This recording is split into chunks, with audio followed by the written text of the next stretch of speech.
Welcome, Pisces. This is Regina from Pacific Tarot, getting ready to do your new moon in Pisces. Yes, Pisces. Reading. The new moon is on the 10th of March during your birthday month, including those of you in February. Happy birthday. And the following day, Venus will move into Pisces as well. So Venus is considered to be maximally effective, have the most holistic expression in the sign of Pisces, your sign of one love, of the greatest interconnectivity between all living things on the planet. This is your indiscriminate recognition of the divine spark in everything, and as a result of that, your gratitude and recognition of the dependence of your existence on this connection, on the existence of everything else. Beautiful energy. I'm doing personal readings. You can find the information for that in the description box below. I'm giving away readings on or about the first of the month, of each month, and I pick the winners from the comments and from the donations that I've received previously. So thank you to all of you who are participating in that. I also, moreover, want to thank you for being here now and for supporting me in all the ways that you do. It's all appreciated. So your overall energy, Pisces, is the Ace of Wands. This is about a new beginning, a new start, a fresh start, a desire to grow and expand. And since this is in your first house, or the area of your perspective, your intention on a routine and regular basis, you are looking for opportunities to grow, to learn more, to do more, for more inspiration. You're operating from a place of your heart. What moves you, your natural talents, ways that you can amplify those and grow. In the 10th house, this is your social identity, the way others see you. The 10 of Wands is about your releasing some of the responsibilities that you have, if not all of them. You're doing a lot. You may be doing too much. Many of the responsibilities and obligations you hold are not in alignment for this new direction that you seek. You're looking for a way to release yourself from so many such a diversity of responsibilities to mostly other people. Many of the obligations you have do not answer your need for your authentic expression, do not necessarily allow you the kind of growth that you were expecting or expansion you were looking for. A lot of this feels like busy work, and it's exhausting you. It's depleting your energy. So we're definitely looking at refreshing your commitments, your obligations, where you are aligned, the actual tasks and duties that are necessary for you to perform on a routine basis. In the first house, we have the Temperance card, and I love this because your perspective is being shaped by your overall evaluation of where you're putting your energy in a way that does or doesn't line up with the things that you hold, your talents, your expression, who you are naturally. You have an awareness that coming from your heart, expressing yourself fully as to who you are is what is going to, where you'll realize the most positive growth, the most joyful growth. This is by being patient with yourself. Something you've undertaken is going to take a lot more time. And this is something that it doesn't indicate that you're doing anything wrong at all, that you're misaligned in any way, but rather that you need to give this more time. Stop rushing. Stop pushing. Perhaps allow things to flow more carefully. Make your choices with appropriate thought. Take breaks. Take care of yourself is key to being able to know what is working for you. This movement, this new beginning, this fresh start should not be effortless. It's going to take effort, but it shouldn't be painful. It shouldn't be exhausting you. It shouldn't be depleting you. It should be something you can measure and do according to your ability to balance out your self-care and self-nurturing in that, towards that effort. So be good to yourself here. In the fourth house, the Knight of Swords, it seems to me that you are finding yourself in positions of arbitrating challenges or tension or difficulty. This card is in the house of the home, the family, your roots. There's information you have to seek or discover that is helping you to better understand how you can make your efforts more graceful, easier, more gentle. There's a way that you're being called in to facilitate disagreements or conversations that are helping you to discover your source of strength, your source of talent, your ancestry, your family history. There's a lot of information that you're seeking as something is becoming clear and sending you off in a new direction.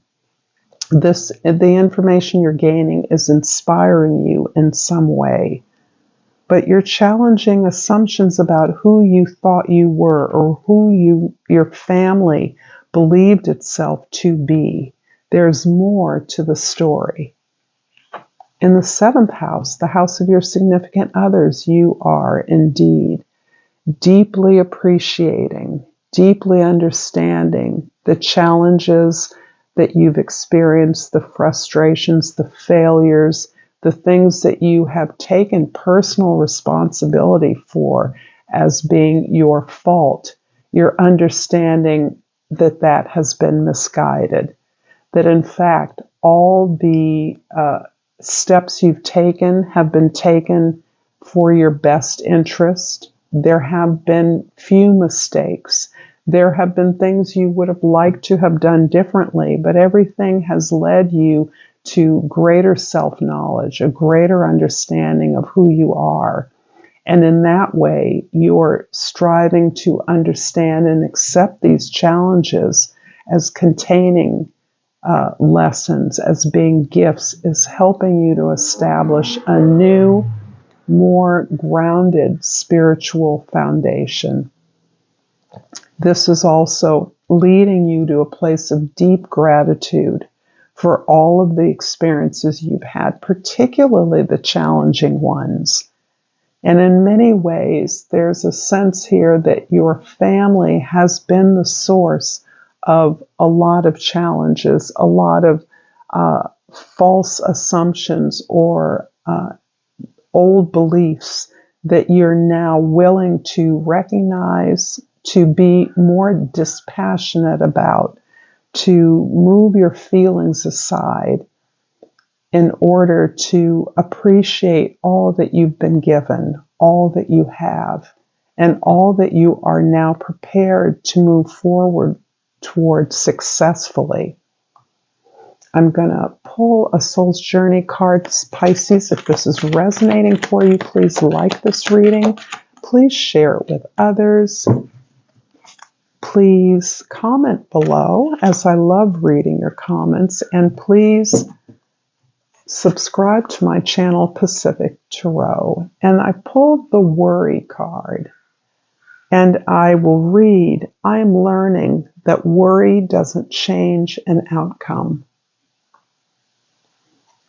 This is interesting because I do see you taking a lot of blaming yourself, perhaps, or taking a lot of credit for things that haven't worked out for you, or things that responsibilities that you have been given that have been burdensome, and feeling some sense of obligation that you should be doing things differently. You should be taking up the work of others or leading others in some way that you are not empowered to do so. So this is about releasing self-blame as well. And from the Flora and Fauna of Africa, I pulled the golden crown bat. And the plant associated with this bird is the dogwood. I actually think a bat is a mammal. Anyway, the key word is rebirth. A major transition is underway.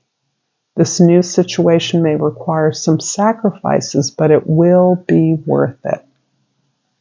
I like that. It's resonating in a very positive way, and also counseling you, Pisces, not to worry. Whatever sacrifices you make will be productive. The Temperance card in the first house is clarified by the Knight of Pentacles in the second house and the Five of Pentacles in the third house. There is a part of you that works very hard, is attempting to build, plan, grow, develop, take the steps necessary to address this sense of aligned responsibilities, to move in the direction of this new idea, this new project, this new position or opportunity that you feel moved to, that matches who you are, that will allow you to express yourself more fully.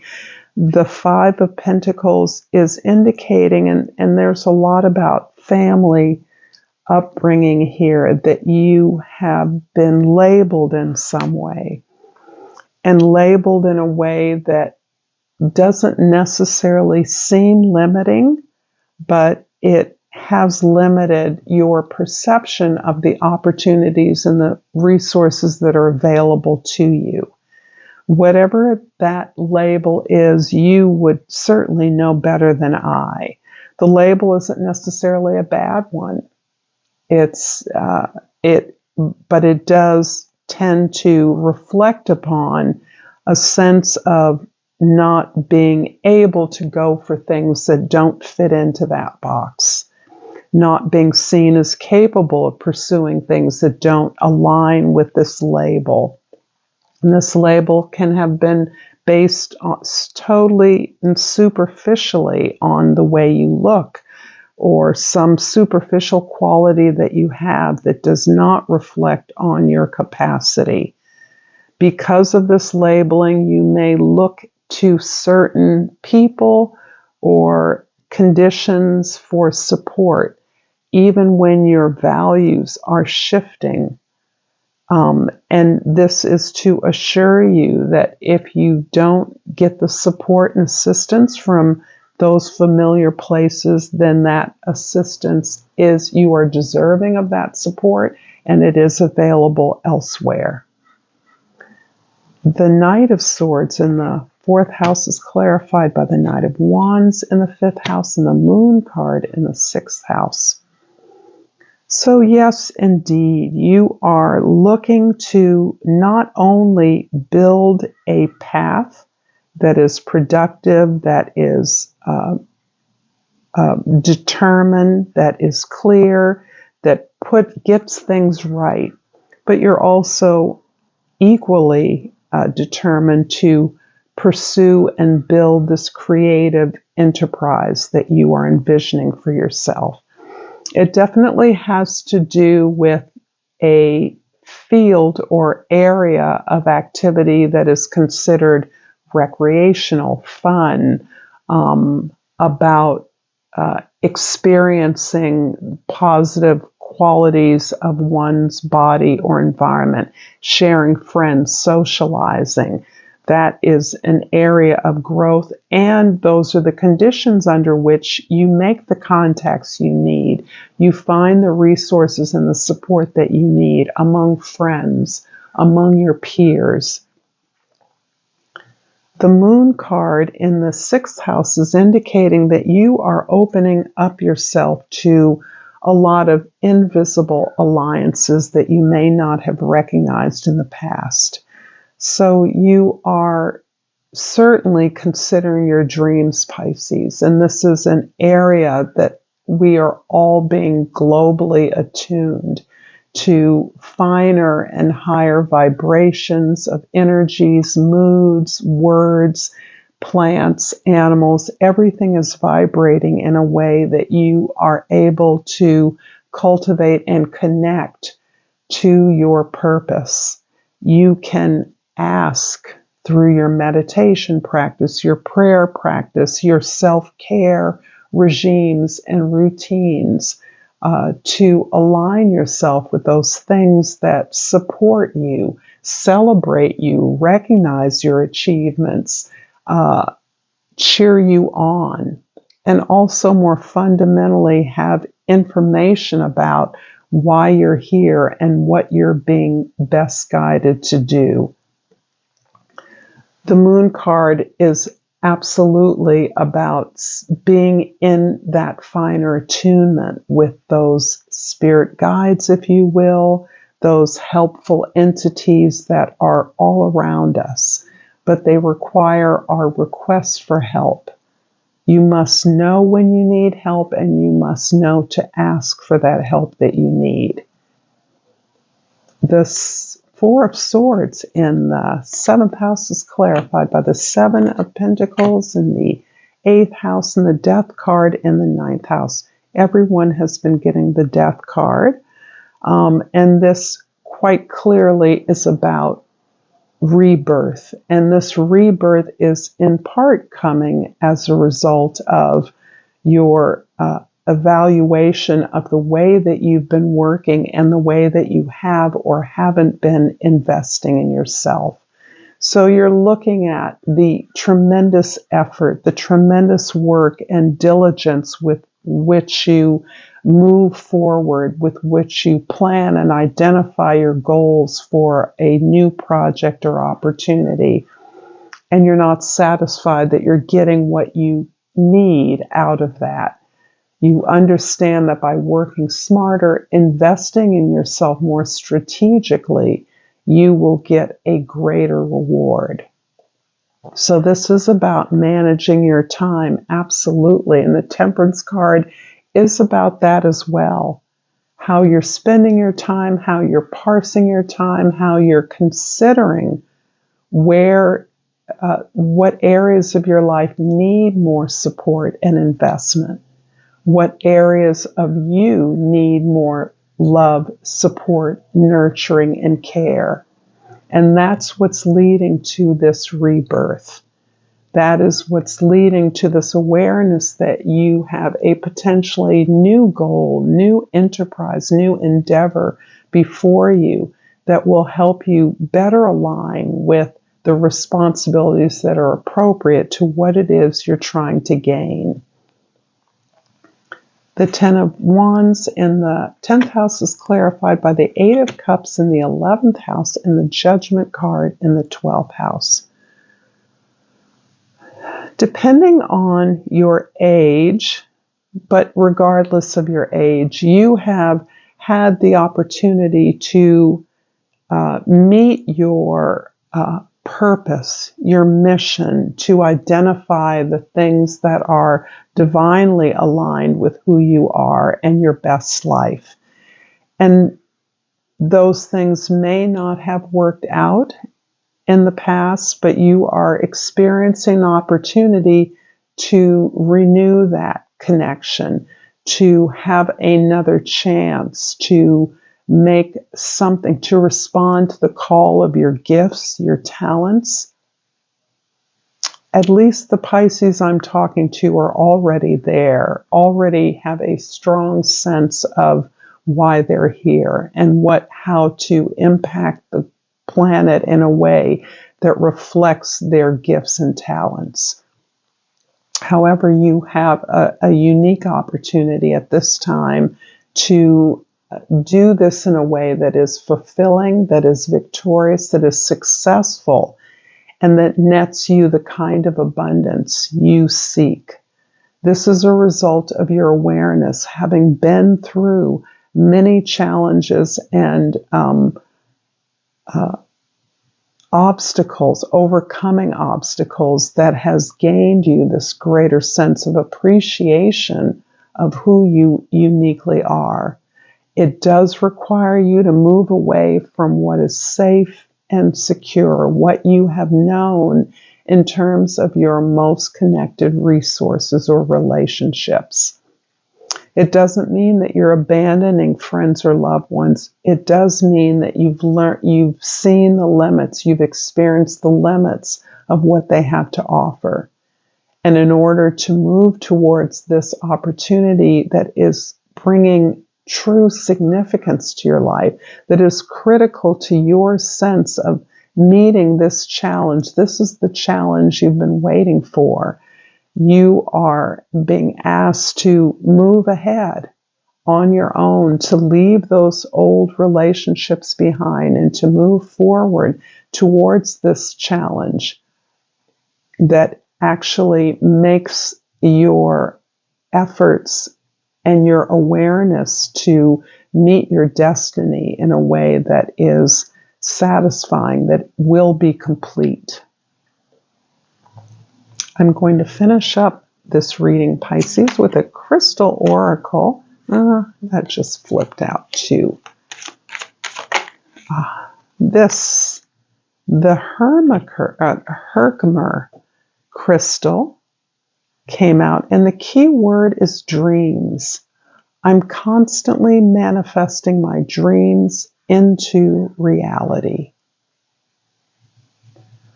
I'm going to leave this with you, Pisces. Special blessings on your birthday season, and until next time, Namaste.